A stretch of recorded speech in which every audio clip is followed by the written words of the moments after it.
ప్రియ దేవుని బిడ్డ, ఈరోజు వాక్యము ద్వారా దేవుడు నీతోనూ నాతోనూ సర్వ మానవులతోనూ ఆయన సృజించి అరచేతిలో చెక్కుకున్న బిడ్డలందరితో సూటిగా తేటగా మాట్లాడబోతున్నాడు. ఈ మాటలు ఎంతో విలువైనవి, పరిశుద్ధమైనవి.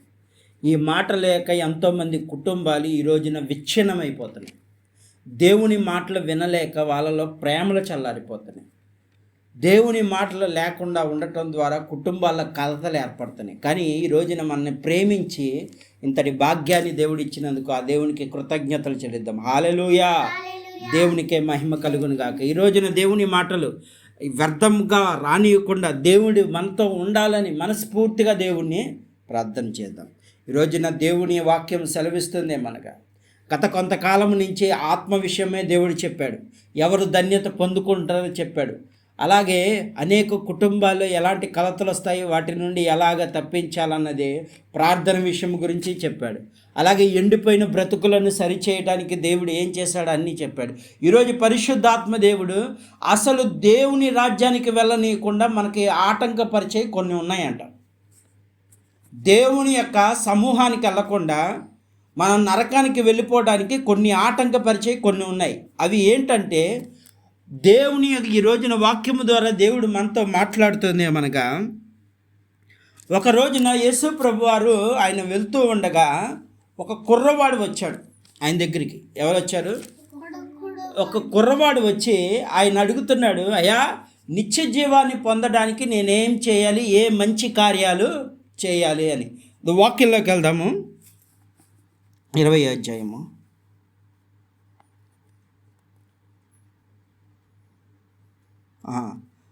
19వ అధ్యాయం 16వ వచనం. ఇదిగో ఒకడు ఆయన యొద్దకు వచ్చి, బోధకుడా, నిత్య జీవం పొందుటకు నేను ఏ మంచి కార్యాలు చేయవలని అడుగుతున్నాడు. ఇక్కడ మంచి కార్యాలు చేయాలని ఆ పిల్లవాడికి అనిపించింది. ఎందుకంటే తను మంచి కార్యాలు చేయటానికి ఇష్టపడేవాడు. ఇష్టపడేవాడు ఎవరు? ఈ యొక్క యవనస్తుడు. నిత్య జీవం అంటే నిత్య జీవం ఎక్కడుంది? పరలోకంలో ఉంది. నిత్య జీవము కలిగజేసే వృక్ష ఫలాలు ఎక్కడున్నాయి? పరలోకంలో ఉన్నాయి. అంటే పరలోకానికి నేను వెళ్ళాలంటే ఏం చేయాలి? ఏ మంచి పనులు చేస్తే? అక్కడ ఏమంటున్నాడు? చెడ్డ పనులు చేస్తే అంటలా.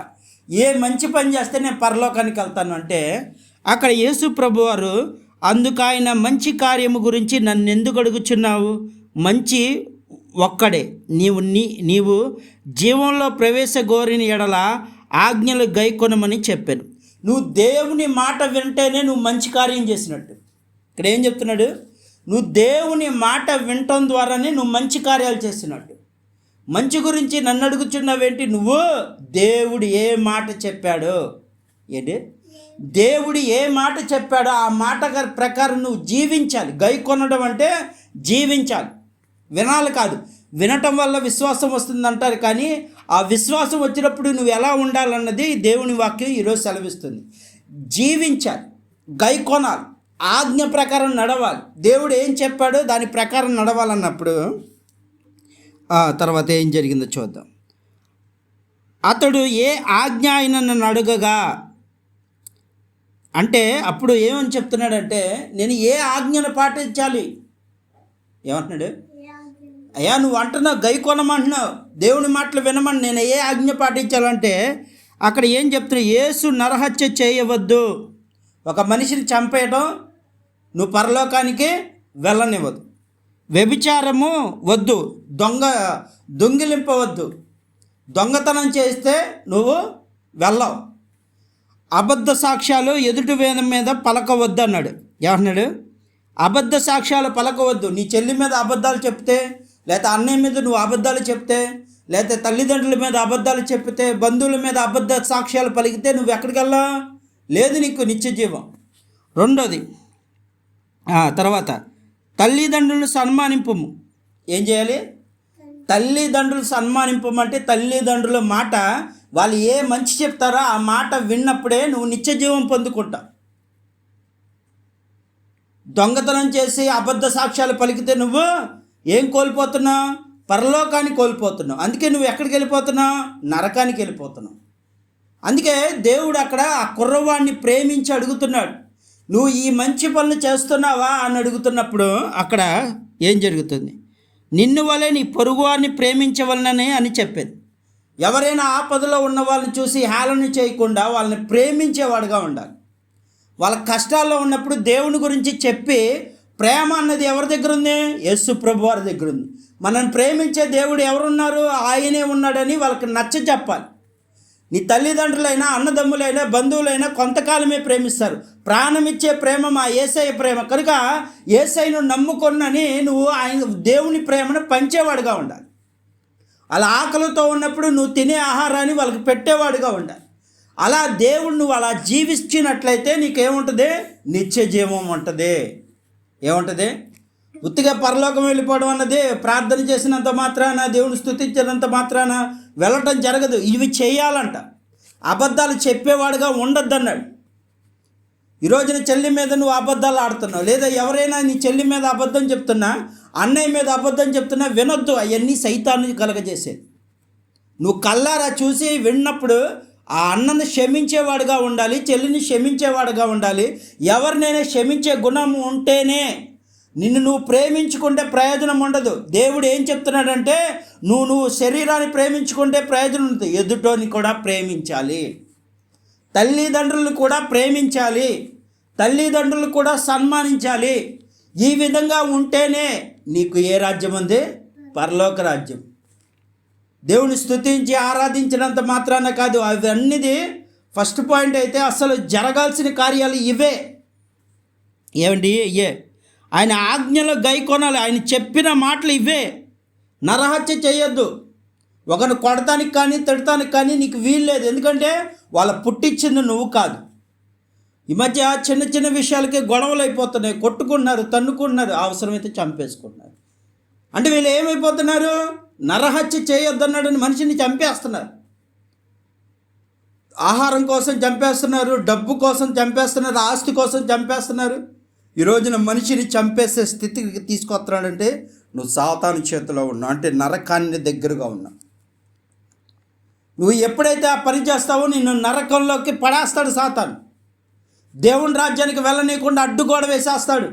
నీ ప్రార్థన దేవుడు విననీయకుండా వాడిని అనుక్షణము వేదన కలగజేస్తూ ఉంటాడు. అందుకే పరిశుద్ధాత్మ దేవుడు ఈరోజు నీతోనే మాట్లాడుతున్నాడు, నాతోను అందరితో మాట్లాడుతున్నాడు. ఇవన్నీ నువ్వు చేస్తే దేవుని రాజ్యానికి వారసులు అవుతావు, లేదంటే నీకు లేదు. ఆ తర్వాత అందుకు ఆ యవ్వనుడు ఇవన్నీ అనుసరించి ఉన్నాను. ఏమన్నాడు? అయ్యా, చిన్నప్పటి నుంచే ఇవన్నీ ఈ మాటలు విన్నాను, నేను దేవుని మందిరానికి వెళ్ళాను, ఇవన్నీ విన్నాను, నేను అనుసరిస్తున్నాను అన్నాడు. ఏమన్నాడు? అనుసరిస్తున్నాను అంటే నడుచుకుంటున్నాడు దేవుడు చెప్పినట్టుగా. అందుకు దేవుడు ఏమంటాడంటే ఇవన్నీ అనుసరించుచున్నాను, ఇకను నాకు కొదువ ఏమని ఆయనను అడిగినందుకు యేసు, నీవు పరిపూర్ణగున కోరిన యెడల పోయి నీ ఆస్తిని అమ్మి బేదలకిమ్ము. ఏమన్నాడు? నీకున్న ఆస్తిని అంతా అమ్మేసి నువ్వు బేదలకి ఇచ్చే, నువ్వు ఇంకా పరిపూర్ణ అవుతావు. ఇక పరలోక రాజ్యానికి వెళ్ళడానికి ఏ ఆటంకం నీకు కలగదు. అది నువ్వు పరిపూర్ణం చేసుకోవాలంటే నీ దగ్గర ఉన్న ఆస్తిని అంతా అమ్మేసి పేదలకు ఇచ్చే. ఎవరికి ఇచ్చే? పేదలకు.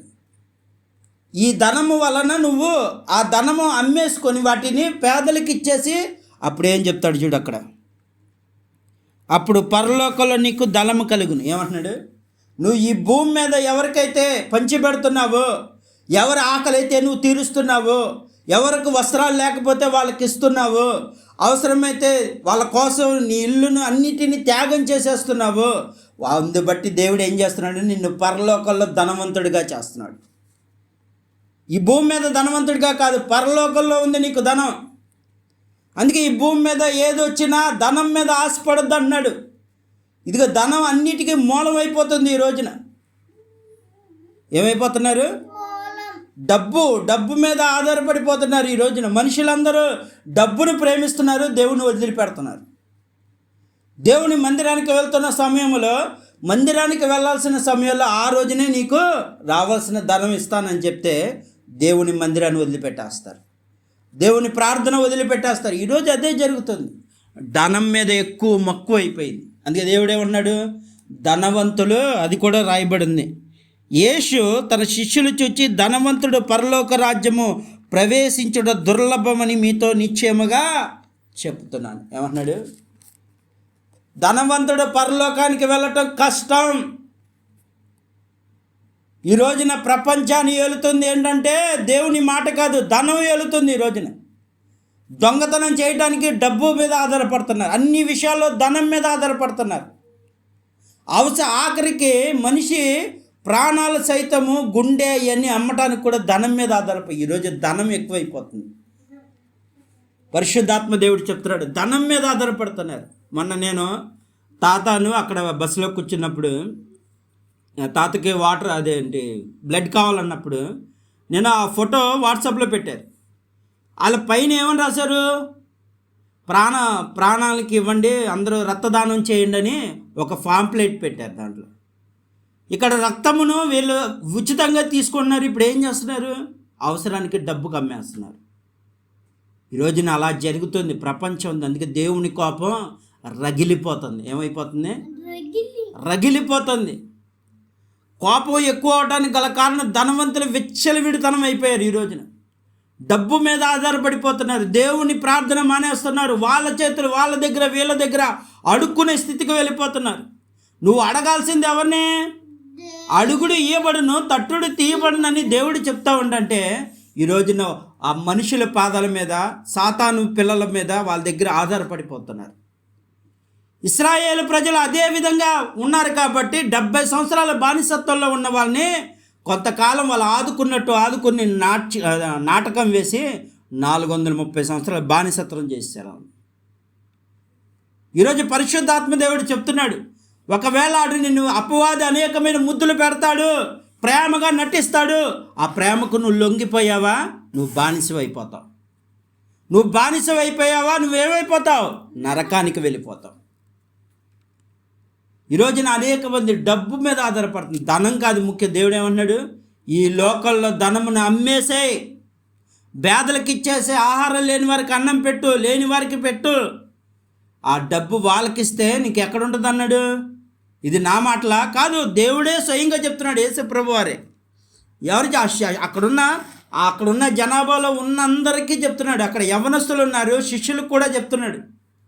ఏమని చెప్తున్నాడు, ధనము అన్నిటికీ ఇదైపోతుంది ఈ రోజున, అది నువ్వు అమ్మి నన్ను వెంబడించు, అప్పుడు నువ్వు పరిపూర్ణమవుతావు. నువ్వు ఇక నీకు ఏది అడ్డుకు రాదు. సాతాను నీ ముందుకు రావడానికి కూడా భయపడుతుంది. ఇక నీలో కొదువు ఇది ఉంది కాబట్టి అతను ఏం చేశాడు, అమ్మాడా, ఏం చేశాడు. అక్కడ 19వ వచనం చూద్దాం.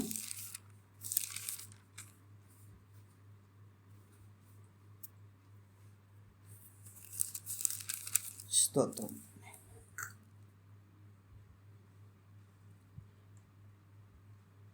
అదిగో, నీవు వచ్చి నన్ను వెంబడించమని అతనితో చెప్పిన. అయితే ఆ యవనుడు మిగులు ఆస్తి గలవాడు గనుక ఆ మాట విని వ్యసనపడుచు వెళ్ళిపోయాను.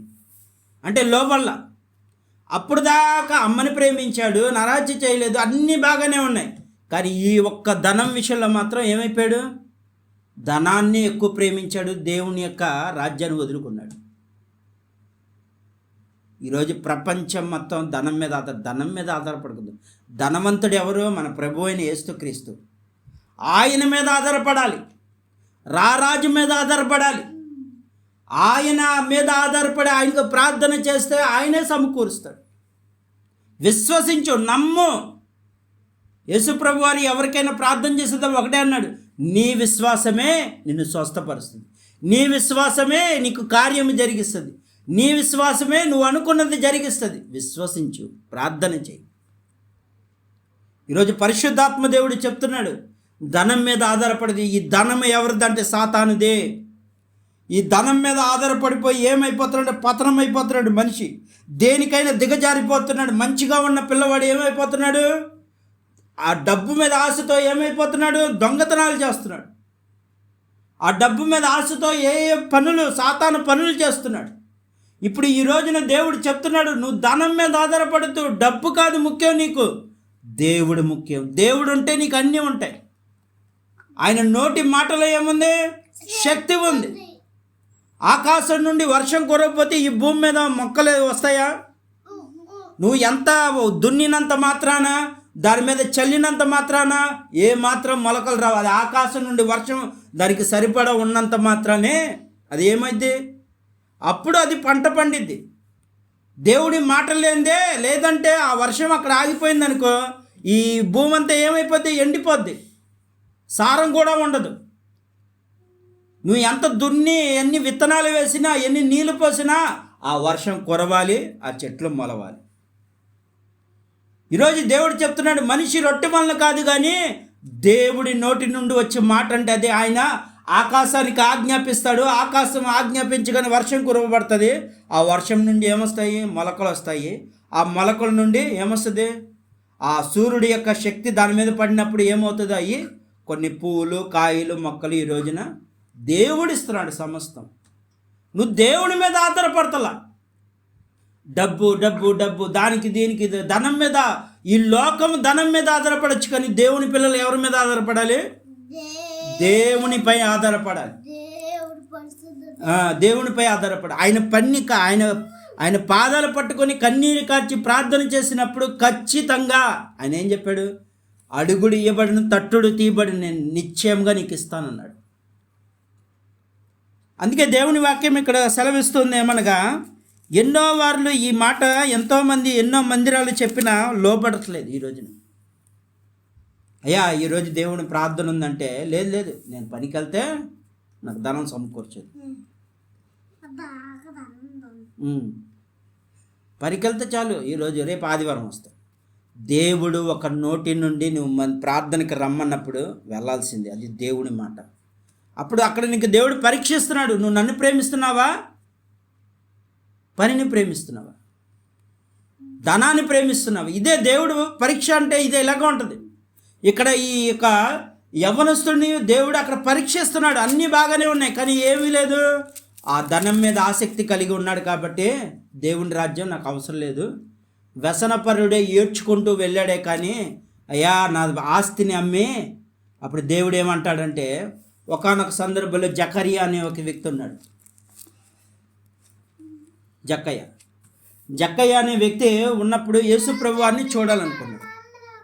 యేసు ప్రభు వారిని చూడాలని ఆయన ఎంతో ఆశ కలిగి ఉన్నాడు. మేడి చెట్టు ఎక్కాడంట. ఆయన ఎంత ధనవంతుడు అంటే, పాపిష్టి ధనాన్ని సంపాదించేవాడు బాగా. వడ్డీలేసి భయంకరంగా మనుషులు పీడించి, డబ్బులు ఇచ్చినట్టే ఇచ్చి వాళ్ళ మీద ఎక్కువ డబ్బులు లాక్కునేవాడు. భయంకరమైన ఆయనకి ఇంకో పేరు ట్యాక్స్ కలెక్టర్ అంటారు ఇంగ్లీష్లో. డబ్బులు బాగా వసూలు చేసేవాడు. అలాంటి ఆ వ్యక్తి ఏమైపోయాడంటే, యేసు ప్రభు వారిని చూడాలి అనుకున్నాడు. అతను ఎలా ఉన్నాడంటే పొట్టివాడై ఉన్నాడు. మేడి చెట్టు ఎక్కి యేసు ప్రభు వారిని ఆ జనాల్లో ఎక్కలేక ఆ చెట్టుపై నుండి చూస్తున్నాడు. చూస్తూ ఉండగా దేవుడు రాగానే ఆయన అన్నాడు, జకరియా దిగిరా అనగానే పరుగున వచ్చేసిన తర్వాత, నీ ఇంటిలో నేను ఉండాలి, ఈరోజు నేను ఉంటానన్నాడు. యేసు ప్రభు వారు ఆయన ఇంటిలో ఎప్పుడైతే అడుగు పెట్టాడో అప్పుడు ఆయన ఒకటే అన్నాడు, అయ్యా నేను ఎందుకు పనికి, నన్ను నాతో మాట్లాడటానికి ఎవరు ఇష్టపడరు, నన్ను అందరూ ఎగతాళి చేస్తారు, అవమానపరుస్తారు, ఎన్నో తిడతారు, అయినా నన్ను ఎంచుకున్నావు, నేను పరిశుద్ధుని కాదు అని ఏడ్చి ఏమన్నాడంటే, అయ్యా నేను ఎంతైతే దోచుకున్నాను వాళ్ళకి 4 ఇచ్చేస్తానన్నాడు. దేవుడు అక్కడ ఆ స్థలంలోకి వెళ్ళగానే అతనిలోకి మార్పు వచ్చేసింది. దేవుడు అలా ఇంటిలోకి అడుగు పెట్టగానే ఏ మార్పు, నేను ఎంతగా అయితే దోచుకున్నాను వాళ్ళకి 4 ఇచ్చేసి నీతో వచ్చేస్తానన్నాడు. ఇప్పుడు ఈ పాపిష్టి సొమ్ము తీసుకున్నవాడు పరిశుద్ధ స్థలంలోకి వెళ్ళాలని ఆశపడుతున్నాడు. కానీ దేవునితో గడిపి దేవుని మాటలు విన్నవాడు పాపంలోని ఆ యొక్క ధనం మీద ఆశపడుతున్నాడు. అందుకే దేవుడు ఏమన్నాడు అక్కడ, నేడు నీకు రక్షణ వచ్చింది. అంటే రక్షణ వచ్చిందంటే నీ ఇంటికి రక్షణ వచ్చింది, ఇక నువ్వు పరలోకానికి వెళ్ళిపోతావు. రక్షణ అంటే అదే. ఈరోజు పరిశుద్ధాత్మ దేవుడు నీతోనే మాట్లాడుతున్నాడు. గ్రహించు, ధనం మీద నీ ఆశ ఉంచుకున్నావా, ఆ ధనమే నిన్ను ఏం చేస్తుంది, పరలోకానికి దూరం చేస్తుంది. అందుకే వాక్యంలో సెలవిస్తున్న మాట ఏంటనగా,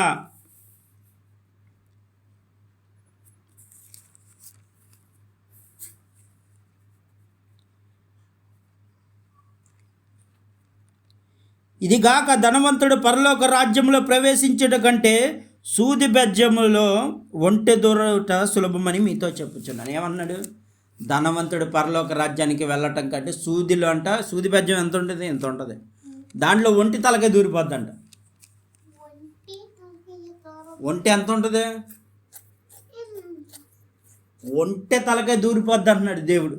ఆ సూది బెజ్జంలోకి వెళ్ళటం కూడా ఇష్టపడ్డవాడు. ఎందుకంటే వాడు ఇరుకు మార్గం ఇష్టపడ్డు, ఎప్పుడు విశాలత కోరతాడు. దేవుని పిల్లల వాళ్ళు ఇరుకు మార్గంలో వెళ్ళి విశాలత పొందాలి. కష్టాలంటే వాడికి భయం, వేదన అంటే వాడికి భయం, ఎన్నో అమ్మో అమ్మో అమ్మ అని భయపడతా ఉంటాడు. కానీ దేవుని పిల్లలు అలా ఉండరు. ఎన్ని కష్టాలు వచ్చినా ఎదుర్కోవడానికి సిద్ధపడతారు. యాస్, నాకు నీ కష్టాలు భరించే శక్తి నా దేవుడు ఇస్తాడని ధైర్యంతో ఉంటారు వాళ్ళు. ఒకవేళ రోగం వచ్చిందా, వ్యాధి వచ్చిందా, భయపడ్డ వాళ్ళు ఏం చేస్తారు? దేవుని మీద ఆధారపడతారు. అయ్యా ఉంటే నన్ను ఉంచు, లేదా నీ పరలోకాన్ని తీసుకెళ్ళిపో.